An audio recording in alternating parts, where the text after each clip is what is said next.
ಇದು ತಟ್ಟಿ ಹೇಳನ ಭಾರತೀಯನೆಂದು ಗರ್ವದಿಂದ ಬಾಳನ ಕನ್ನಡಿಗನೆಂದು ಸಾವಿರ ಭಾಷೆ ನಾಲಿಗೆಯಲ್ಲಿರಲಿ ಕನ್ನಡ ಭಾಷೆ ಹೃದಯದಲ್ಲೇ ಇರಲಿ ಎಂದು ಹೇಳುತ್ತಾ ಎಲ್ಲರಿಗೂ ಶುಭೋದಯ.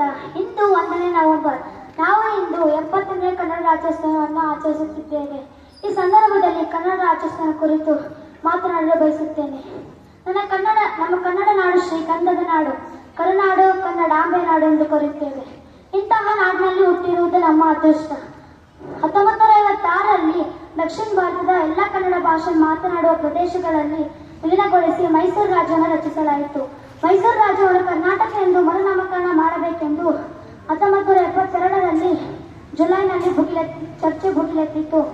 ಆಲೂರು ವೆಂಕಟರಾವ್ ಅವರು 1905ರಲ್ಲಿ ಕರ್ನಾಟಕ ಏಕೀಕರಣ ಚಳವಳಿಯನ್ನು ಆರಂಭಿಸಿದ ಮೊದಲ ವ್ಯಕ್ತಿಯಾಗಿದ್ದರು. ಕರ್ನಾಟಕ ಏಕೀಕರಣ ಹೋರಾಟ ಮಾಡಿದ ಎಲ್ಲ ಮಹನೀಯರನ್ನು ನೆನಪಿಸುವ ದಿನ ಈ ದಿನ ಎಂದು ತಿಳಿಸುತ್ತಾ ನನ್ನ ಈ ಪುಟ್ಟ ಭಾಷಣವನ್ನು ಮುಗಿಸುತ್ತೇನೆ. ಶ್ರೀ ಕನ್ನಡಂ ಗೆಲ್ಗೆ ಶ್ರೀ ಕನ್ನಡಂ.